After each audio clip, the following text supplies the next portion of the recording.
네, 오늘 주시는 말씀은 마태복음 6장 24절 그리고 33절 이렇게 두 절입니다.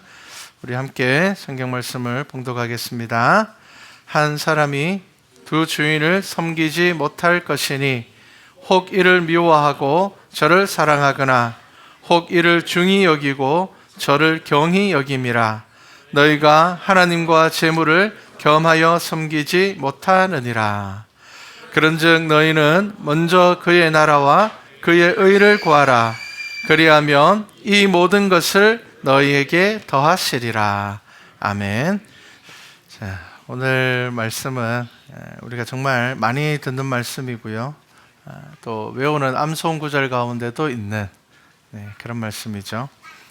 한 몇 주 정도를 지나면서 계속 생각하는 것이 있었습니다. 그게 뭐냐 하면요, 하나님의 나라에 대한 이야기입니다. 나라를 잃으면 여러분 개인의 삶은 없습니다. 우리 민족은 일제시대를 통하여서 경험을 했습니다. 우리가 일제강점기를 통하여서 나라를 잃는다는 것이 얼마나 큰 고통이고 잃어버린 나라를 찾는데 얼마나 힘든지, 그리고 또 이 나라를 잃었다가 한번 찾는 것은 그냥 찾고 나면은 완벽하게 끝나버리는 것이 아니라 또 지금까지도 그 고통과 아픔이 남아있다라는 것을 우리는 경험하게 됩니다. 많은 사람들이 생명을 내어 놓아야지 나라를 찾을 수가 있었습니다. 그리고 또 우리는 6.25라는 전쟁을 겪었습니다. 어마어마한 고통을 우리는 경험을 했습니다. 이것 또한 시간이 지나도 아직 완전하게 해결되지 않았습니다. 그런데 여러분, 믿음도 마찬가지입니다. 우리에게 믿음 안에 바라보는 하나님의 나라가 있습니다. 여러분, 하나님의 나라라고 이야기할 때 그러면 이 나라가 우리에게 어떤 의미를 주느냐라는 것을 한번 생각해 보셔야 될 것 같습니다. 우리가 살아가는 이 땅에서의 나라도 잃어버리면 안 되지만 저와 여러분이 믿음 가운데 바라보는 이 하나님의 나라도 잃어버리면 다시 찾을 수가 없다라는 것, 찾기가 정말 힘들다라는 것 여러분 아셔야 됩니다. 우리에게 하나님의 나라는 우리가 그냥 머릿속에 생각하고 그냥 관념적으로 생각하고 있는 것보다 훨씬 더 중요하다라는 것을 아셔야 됩니다. 여러분 좀 멀리 한번 바라보시기 바랍니다. 만약에 이 땅에서 교회가 다 사라진다라면은 우리의 자녀들의 믿음은 없습니다. 나라가 있어야지 개인이 있는 것처럼 믿음도 마찬가지입니다. 하나님의 나라의 소망이 이 땅 가운데 교회를 통하여서 계속 흘러가야지 하나님의 나라가 있는 것입니다. 그리고 우리의 믿음도 존재할 수가 있는 것입니다.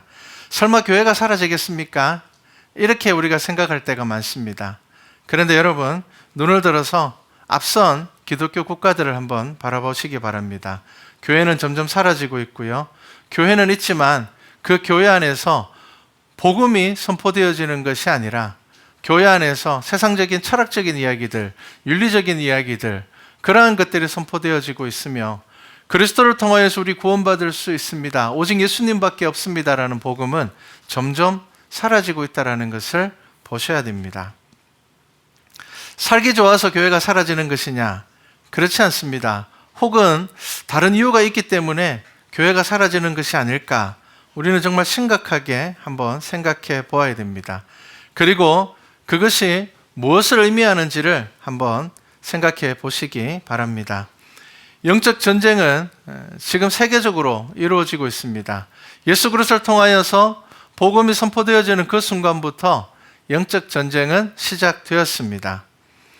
그리고 성경의 기본 가치를 반하는 여러 가지 문화들이 지금 우리가 살아가고 있는 이 땅에서 선포되어지고 있다는 것 여러분 아셔야 됩니다.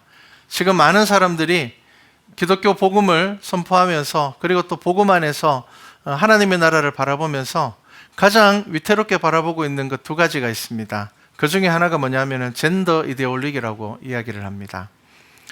2016년에 미국 뉴욕 인권위원회가 이런 법을 만들었습니다. 뉴욕 시민들이 31개의 젠더 정체성을 선택할 수 있도록 개인의 젠더 정체성을 존중하지 않는 기업에는 최소한 10만 달러 이상의 벌금을 무는 법을 만들어서 선포했습니다. 이게 무슨 말인가 하면은 더 이상 남자와 여자가 아니라 31개의 젠더를 정해놓고 그것을 사람들이 선택할 수 있도록, 그리고 만약에 기업에서 그것을 인정해 주지 않으면은 나라에서 기업에 벌금을 물리는 법이 통과가 되었습니다. 여러분, 이게 무슨 말입니까? 남자와 여자라는 생물적인 성별을 인정하지 않겠다라는 것입니다.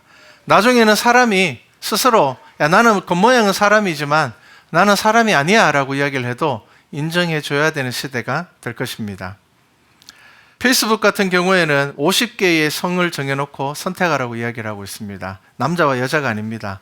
그리고 2017년 8월에 캐나다 정부는 자신의 성별을 남자도 아니고 여자도 아니라고 생각하는 사람들에게 여권에 성별을 X로 표시할 수 있도록 법이 통과되었습니다.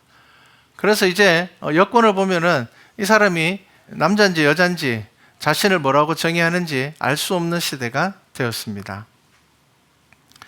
하나님이 남자와 여자를 창조하신 것에 대한 부정입니다. 왜 이것이 심각한 문제인가 하면, 여러분들 아시는 것처럼 미국은 기독교 국가이고요. 그리고 캐나다 같은 경우에는 국교가 기독교나 카톨릭은 아니지만 인구의 60% 이상이 카톨릭과 기독교를 믿는 나라입니다. 그런데 그런 나라에서 이런 법이 제정되고 이것이 권면하는 수준이 아니라 법으로 정해서 벌금을 물리는 법이 되었다라는 겁니다. 겉으로 보기에는 성경을 믿는 나라이고 겉으로 보기에는 성경이 기준이 되는 나라인 것처럼 보이지만 그 속에서 제정되어지고 만들어지는 법은 성경과 정반대로 흘러가고 있다는 겁니다. 그런데 더 위태로운 것은 그러한 법들이 서서히 우리나라 안에도 들어오고 있다는 것입니다. 여러분, 믿음의 눈으로 세상을 바라보실 수가 있어야 됩니다. 영적인 전쟁은 우리의 삶 안에 깊숙이 들어와 있습니다. 생물학에서 말하는 남자와 여자에 대해서 더 이상 인정하지 않습니다. 그리고 이 젠더 이데올로기는 생물학이라는 학문도 부정합니다. 그래서 진화를 거부합니다. 왜냐하면 진화의 결과로 남자와 여자, 암컷과 수컷이 나눠진다라는 것이 생물학적인 입장인데, 남자와 여자로 나눠지는 것을 인정하지 않겠다라는 것입니다. 여러분, 이것이 바로 우리가 앞으로 살아가야 될 세상이고요, 우리의 자녀들이 살아가야 될 미래입니다. 우리가 믿음의 눈으로 이것을 바라보지 않으면 우리는 굉장히 어려운 시대를 경험하게 될 것입니다. 인종차별과 성차별이라는 말이 이제 우리에게 아주 익숙해졌습니다. 성차별이라는 것이 우리가 생각하지 못하는 범위 안에서도 들어가 있습니다. 이런 일들이 있더라고요. 짐이 무거우니까 어떤 여자가 짐을 들고 가고 있었습니다. 그러니까 옆에 있는 사람이 왜 무거운 짐을 여자가 들고 가게 하는 거야 라고 이야기를 했는데, 이것이 성차별에 걸렸습니다. 왜냐하면 똑같은데 왜 무거운 짐 여자가 들면 안 되나? 그렇게 되는 겁니다. 우리가 생각하기에는 굳이 성차별이라고 하려고 하는 것이 아니라 서로 다르기 때문에 이 조화롭게 살아가는 것이 성경에서 이야기하고 있는 평등입니다. 그런데 똑같아야 되는, 똑같은 것을 적용하는 것, 이것을 평등이라고 이야기하는 것이 우리의 삶 가운데 들어오고 있다는 것입니다. 성경에서는 가난한 자와 고아를 돌보라고 이야기를 합니다. 이것이 성경에서 이야기하고 있습니다. 그런데 현재의 인권의 평등은 약한 자들이 결정권을 가져야 한다, 이렇게 이야기가 흘러가고 있습니다. 그래서 여성이라든지 유색인종이라든지 성소수자들은 억압이라는 고통을 겪었기 때문에 진실을 더 정확하게 볼 수 있다라는 전제로 법을 만들어 갑니다. 이것이 지금 앞선 유럽과 미국, 캐나다와 같은 선진국에서 만들어지고 있는 법입니다. 이것은 또 다른 차별로 이어지게 되고요, 결과적으로는 이 모든 법들이 사실은 타켓으로 삼고 있는 것은 성경이고 교회입니다. 우리는 그것을 아셔야 됩니다. 유럽과 서구에서는 타종교인들의 평등을 위하여서 성경책을 들고 다니거나 혹은 거리에서 복음을 전하는 것, 그리고 또 거리에서 찬양하는 것에 대한 거부감을 노골적으로 만들어가고 있으며, 일부 지역에서는 법으로 그것을 금지하고 있습니다. 여러분, 우리가 믿음의 눈으로 이것을 바라볼 수 있어야 됩니다. 사단은 아주 교묘한 방법으로 자신의 세력을 넓혀가고 있습니다. 그리고 자신의 나라를 세워가고 있는데 성도들은 깨어서 기도하는 것이 아니라 눈앞의 문제에서 벗어나지 못하고 있습니다. 여러분, 복음에 대해서 무관심해지고 있다는 겁니다. 여러분들의 믿음의 삶에 대해서 무관심해질 때가 많다라는 것입니다. 저와 여러분은 예수 그리스도를 주로 고백하는 순간 성경의 가치, 믿음의 가치를 세워가고 하나님의 나라를 세워가는 것에 여러분 힘을 다하셔야 됩니다. 지지난주에 이런 기사가 나왔습니다. 하버드 대학과 매사추세츠 대학에서 공동으로 운영하는 브로드 연구소에서 이제 미국 유전자 검사 기업 24andme라는 이 기업에서 보관하고 있는 동성애자 47만 7,522명의 DNA 샘플을 가지고 조사를 했습니다. 지금 우리들에게 잘못된 정보가 하나 있는데 이 동성애는 유전입니다 라고 이야기를 하는 사람들이 있습니다. 이 이야기가 왜 나왔는가 하면은 1993년에 딘 해머라는 미국의 유전학자가 염색체 중에 하나가 동성애를 결정한다라는 연구 결과를 발표하고 난 다음에 사람들이 그러면 이제 동성애는 떳떳한 거야. 유전적으로 이게 정해진 거니까 만약에 이 동성애가 잘못이라면은 사람을 만든 하나님이 잘못된 거야. 이런 논리로 동성애가 떳떳해지기 시작을 했습니다. 그래서 많은 사람들이 그렇게 알고 있습니다. 그런데 그 이후에 그게 아니라는 연구 결과가 많이 나왔지만 아무도 귀를 기울이지 않았습니다. 그래서 하버드 대학과 매사추세츠 대학에서 아주 광범위한 연구를 진행을 했습니다. 47만 7,522명이면 굉장히 많은 사람들을 조사한 겁니다. 이 결과 유전적으로는 동성애는 아무런 영향이 없다. DNA에서는 아무런 근거를 찾을 수가 없다라고 결론을 내렸습니다. 그리고 또 다른 결론을 내렸는데 그것이 뭐냐면 주로 환경이나 경험에 의해서 형성된다. 이렇게 결론을 내렸습니다. 그럼에도 불구하고 아무도 그 말에 귀를 기울이지 않습니다. 여러분, 이게 문제입니다. 그렇게 결과가 나와도 아무도 귀를 기울이지 않는다라는 겁니다. 법은 계속 바뀌어져 가고 있습니다. 캐나다에 권위 있는 임상심리학자인 켄 저거 박사라는 분이 있습니다. 이 권위 있는 박사가 나라에서 자꾸 법을 이상하게 만들어가니까 거기에 대해서 발표를 했습니다. 그것 아니다. 극소수의 아이들이 성 정체성으로 혼란을 겪지만 이 아이들 대부분은 어릴 때에 아동학대나 잘못된 성접촉으로 인하여서 성 정체성에 혼란이 생기는 것이지 만 18세가 지나면은 대부분 아이들은 다 자기의 성을 받아들이고 그 성대로 살아가게 된다라는 것을 발표를 했습니다. 그래서 이 저커 박사가 이 일들을 전문적으로 하고 있기 때문에 아이들의 문제를 가지고 상담을 하는 사람들에게 적어도 10대 후반까지는 기다려 보십시오. 그러면은 아이들은 자기의 성을 찾아갑니다. 라고 권고를 했습니다. 그런데 이런 권고를 했다는 이유만으로 이 저커 박사를 병원에서 해고시켜 버렸습니다. 여러분, 우리가 살아가고 있는 시대를 믿음의 눈으로 바라보셔야 됩니다. 이런 시대가 우리들에게도 곧 다가오게 될 것입니다. 캐나다에서 89법안이라는 게 있습니다. 이 법안이 이런 내용입니다. 미성년자 자녀가 부모에게 성전환 수술을 요구할 때에 부모가 거부하거나 치료비를 지원하지 않으면 아동학대로 간주를 해서 자녀를 아동보호국이 데려가서 다른 위탁 가족에다 맡겨버리는 겁니다. 여러분, 이 법이 얼마나 무서운 법입니까? 내 자녀가 자라나면서 사춘기를 지날 때 성정체성에 혼란이 옵니다. 왜냐하면 남자아이들이 여자아이들처럼 행동할 때가 있고 여자아이들이 남자처럼 행동할 때가 있습니다. 그런데 그때는 아직 아이들이 자라나는 상황이기 때문에 아직 자기 스스로에 대해서 결정을 내리지 못한 상황입니다. 그럴 때에 부모가 자녀에게 권고하거나 권면하거나 양육할 수 있는 기회를 나라가 막아버리는 겁니다. 아이가 부모에게 가서 저는 남자로 태어났지만 생물학적으로는 남자이지만 저는 여자로 살고 싶습니다. 성전환 수술을 시켜주세요라고 이야기를 했을 때 부모가 안 된다라고 이야기를 하면 아동학대가 되는 겁니다. 무섭지 않습니까? 이런 법안 자체가 올라왔다라는 것이 무섭지 않습니까? 왜냐하면 이 캐나다의 인구 중에 60% 이상, 70% 가까이가 가톨릭 신자이고 개신교 신자입니다. 성도입니다. 성경을 믿는 사람들입니다. 성경의 가치를 가지고 있는 사람들입니다. 우리가 믿음의 눈으로 하나님의 나라를 바라보지 않으면은 여러분, 우리는 많은 것들을 잃어버리게 될 것입니다. 성경은 부모와 자녀의 관계를 무엇보다 소중하게 말하고 있습니다. 옳은 것을 세우고 잘못된 것을 고쳐야 되는데 상식적으로 이해할 수 없는 일이 우리가 살아가고 있는 이 세상에서 일어나고 있다는 것을 여러분들 아셔야 됩니다. 이 젠더 이데올로기가 첫 번째 문제이고요. 두 번째가 다문화주의입니다. 이 다문화주의라는 것은 단순히 외국 사람들이 우리나라 와서 사는 것, 이걸 이야기하는 것 아닙니다. 이 다문화주의라는 것은 영화나 TV 혹은 드라마에서 끊임없이 성차별이나 인종차별의 모티브를 넣고요.